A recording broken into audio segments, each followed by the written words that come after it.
तो दोस्तों ये जो आप देख रहे हैं एक पावर विंडो का मोटर है। एकदम ख़राब हो चुका है, इसका गियर बॉक्स भी टूट चुका है। वार्म गियर होता था और इसमें कोई तार भी नहीं लगे हैं। तो आज की इस वीडियो में इस मोटर को अलग करेंगे गियर बॉक्स से और इसमें तार लगा कर इसको चलाकर दिखाएंगे। तो इसको मैंने वाइस में लगा दिया है और ये आप देख सकते हैं इसका वर्टिकल व्यू। अब इसके बाद इसको खोल लेंगे, सारे पेचों को देख सकते हैं, सिर्फ 2 ही पेच हैं, बाकी के गायब हैं। वो हो सकता है रिपेयरिंग में डाला हो लोगों ने और उसके बाद ख़राब हो गया हो। तो ये इसके मैग्नेट्स हैं जो फील्ड के काम करते हैं। और ये आर्मेचर है, इसका आर्मेचर काफ़ी पतला होता है ताकि आरपीएम बहुत ज़्यादा रहे। और ये आरपीएम के शाफ्ट पर ही इन्होंने वार्म गियर दिया हुआ है। ये वार्म गियर मोटर होता है, देख सकते हैं बहुत ही कम कम्यूटेटर के बार्स हैं। और इसके ब्रशेस देख सकते हैं, ये 2 ब्रशेस वाला मोटर है और काफ़ी छोटे साइज़ के ब्रशेस होते हैं क्योंकि ज़्यादा इस्तेमाल नहीं होता है। अब ये इसके ऊपर पूरी सीलिंग है रबर की ताकि इसके अंदर पानी ना जा पाए, इसके प्रोटेक्शन के लिए होता है। और ये बियरिंग्स पे नहीं है, बुशेस पर है। और यहाँ पे देख सकते हैं, यहाँ हमें फॉल्ट मिली है। इसका इंडक्टर का जो एक टर्मिनल है वो टूट चुका है, जिसकी वजह से एक ब्रश के ऊपर कनेक्टिविटी पहुँच नहीं रही थी। तो शायद इस वजह से मोटर ये काम नहीं कर रहा हो। तो अब पहले इस प्लास्टिक के पीस को ऐसे काट लेते हैं कि ऊपर का हिस्सा हमें मिल जाए और गियर बॉक्स वाला पार्ट अगर हटा देते हैं तो हमारा खाली शाफ्ट निकल के आ जाए, जैसे बिना गियर का एक मोटर होता है अगर आप मार्केट में लें तो इसको जो है मैंने हैकसॉ से, ग्राइंडर से, अलग अलग टूल्स से अलग कर लिया है और ये पीस हमारे काम का है। तो अब इसको थोड़ा सा बराबर करके सही करना पड़ेगा। तो इधर की इसके हिस्से को जो निकला हुआ है उसको भी काट लेते हैं और ये हमारा एकदम अच्छे से हो गया। अब ये पीस हमारा बाद में लगाया जाएगा हेड के ऊपर, जब हमारा पूरा मोटर देख लेंगे, उसके अलावा अगर कोई फॉल्ट उसमें नहीं आ रही है तो, और फिर इसको लगाएंगे। बाकी थोड़ा क्लीनिंग कर रहे हैं, वो पॉलिशिंग इम्पॉर्टेंट है। अब ये मेरा मेटल का पीस है, इसको भी थोड़ा सा पॉलिश कर लेंगे। काफ़ी ज़्यादा गंदा है, पता नहीं कितने ज़मानों से कबाड़ी की मार्केट में पड़ा हुआ था। हाँ, मैं ये बताना भूल गया था कि मैंने इस मोटर को कबाड़ से ही लिया है। बहुत ही कम रेट में मिल जाता है, कभी ख़राब निकलता है तो मैं ठीक कर लेता हूँ और अगर ठीक होता है तो बहुत अच्छी बात है। तो अब इस पे काम करते हैं। इसका इंडक्टर में प्रॉब्लम है तो सबसे पहले इंडक्टर का जो एक टर्मिनल है उसको सोल्डर कर देते हैं ब्रश के कॉन्टैक्ट से। तो अब हमारा सोल्डरिंग हो चुकी है, तो दोनों ब्रशेस कॉन्टैक्ट में आ गए हैं। अब दोनों ब्रशेस के जो वायर लगाने हैं वहाँ पे थोड़ा सा मोटा तार का इस्तेमाल करेंगे क्योंकि एम्पियर्स हमारे ज़्यादा होते हैं इसके और नंबर ऑफ़ टर्न्स भी कम होते हैं। देख सकते हैं कि इंडक्टर की जो थिकनेस है उसके हिसाब से फ़्लो ऑफ करंट का अंदाज़ा लगाया जा सकता है। तो सबसे पहले जो है टर्मिनल्स के ऊपर सोल्डर लगा लिया है और उसके बाद फिर जो है वायर्स को कनेक्ट कर लिया है। तो इस तरह से ज़्यादा सोल्डर लगा के मज़बूत कनेक्शन आ जाता है। दोनों तार मैंने रेड लगा लिए हैं, बस कोई रीज़न नहीं था, ऐसे ही कोई ख़ास रीज़न नहीं है। अब जो टॉप हम लोगों ने सही किया था, अभी अलग किया है उससे, वो लगा दिया वापस उसमें। और ब्रशेस को अब हमको थोड़ा सा रोकना पड़ेगा पीछे करके, तभी हमारा जो है आर्मेचर उसके अंदर जा पाएगा। तो उसके लिए आप देख सकते हैं कि कैसे मैंने एक मोटे से कॉपर तार का इस्तेमाल किया है ताकि ब्रशेस को पीछे मैं रख पाऊँ। और उसके बाद फिर बड़ी आसानी से इसके अंदर आर्मेचर हमारा चला जाएगा। और एक बार आर्मेचर हमारा अंदर चला गया तो फिर हम इन कॉपर के तार को बाहर निकाल सकते हैं, तब हमारे ब्रशेस कांटेक्ट में आ जाएंगे। अब इसको ये वापस लगा लिया और अब इसमें हम अपना आर्मेचर डाल देंगे। तो ये आर्मेचर जा चुका है। अब जो कॉपर वायर लगाए थे उनको खींचेंगे। ये पहला ब्रश हमारा कांटेक्ट में आया और ये दूसरा भी आ गया। तो अब इन दोनों के कांटेक्ट में आने के बाद इसको घुमा के देख लेंगे, फ्रीली नाच रहा है, कोई चीज़ फंस नहीं रही है, तो सब ठीक है। अब इसको वापस से इसमें फ़िट कर लिया, हमारा एकदम अच्छे से फ़िट हो गया है। अब इसको नचा के देख रहे हैं ठीक से नाच रहा है कि नहीं, लेकिन ये फंस रहा है, इसका मतलब इसमें कुछ अभी भी प्रॉब्लम है। अब ये प्रॉब्लम को सुलझाना पड़ेगा, कोई ना कोई इसमें दिक्कत है। असल में क्या होता है ना कि ये जो कबाड़ी के मार्केट में मोटर पड़े होते हैं, कई बार जो है ख़राब हो जाते हैं तो पड़े होते हैं। और कई बार क्या होता है, ख़राब होने के बाद बनने के लिए दिए जाते हैं और उसके बाद जब कारीगर नहीं बना पाता है तो उसमें से कुछ पार्ट गायब हो जाते हैं। तो ये गायब होने के बाद जो पीस हमारा बचता है वो थोड़ा सा इनकम्प्लीट होता है, जैसा कि इस केस में हुआ है। तो अब उसका जो रिमेनिंग बुश का एक पीस है वो मिसिंग है।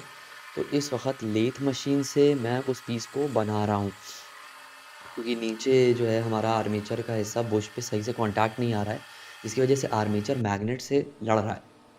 तो ये साइज़ मैंने निकाल लिया है और ये ओरिजिनल साइज़ है, ऐसे 2 लगते हैं, सिर्फ एक है हमारे पास। तो इसका साइज़ ले लें, 11.76 आ रहा है, देख सकते हैं। तो हमारा उसका साइज़ भी 11.76 के आसपास होना चाहिए। ये हमारा आ गया 11.76, एकदम परफेक्ट साइज़ आया है। और इधर हमारा 7.95 है। तो अब इसमें जो है हम होल करेंगे अपनी लेथ मशीन से, सेंटर ड्रिलिंग करेंगे मिनी लेथ से। अब इस पीस को इसमें वापस से लगा देते हैं।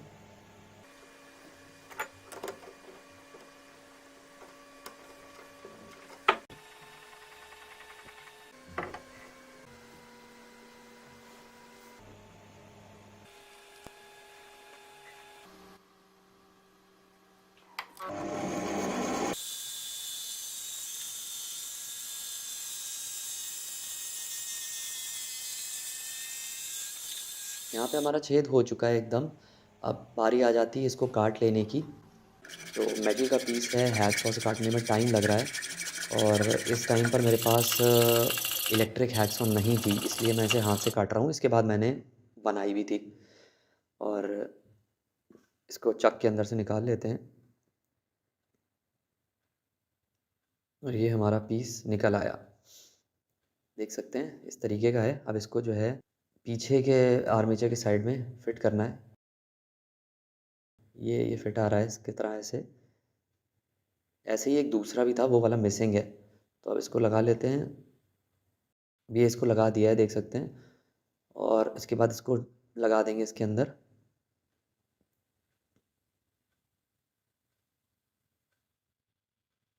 ये फिट हो गया हमारा। अब इसमें स्क्रूज लगा देंगे। आपको याद होगा कि 2 स्क्रूज ही थे पिछले, अभी जब मोटर खुला था तो 2 ही स्क्रूज थे।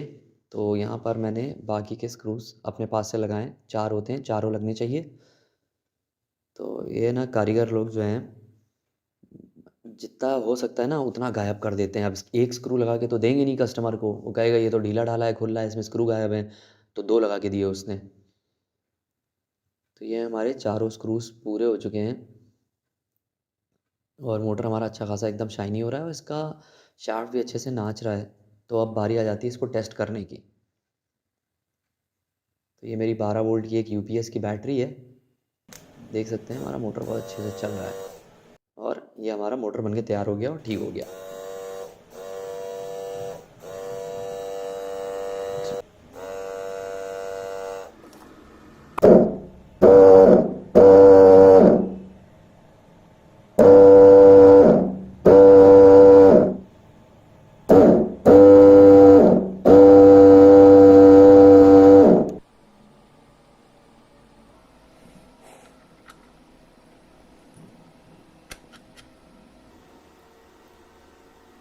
तो यहाँ पर इस मोटर में मैंने ये डबल पुली वाली चीज़ को इसके शाफ्ट पे लगाया है और टाइट कर लिया है। अभी यहाँ पे मैं इसको मोटरिंग मोड में टेस्ट कर रहा हूँ। इसके बाद फिर मैं इसे इलेक्ट्रिसिटी जनरेशन मोड में भी टेस्ट करूँगा। हालांकि ये बहुत ही हाई आरपीएम मोटर है, तो उतनी बिजली इससे जनरेट कर पाना आसान नहीं होगा, क्योंकि आरपीएम बहुत ज़्यादा चाहिए इसको नचाने के लिए। लेकिन फिर भी टेस्ट करते हैं। इसको मैंने वाइस में फंसा लिया है और क्लिप से इसमें तार लगा करके मीटर के वोल्टेज टेस्ट कर लेते हैं कि कितना इसको घुमाने के ऊपर वोल्टेज जनरेट हो रहा है हमारा।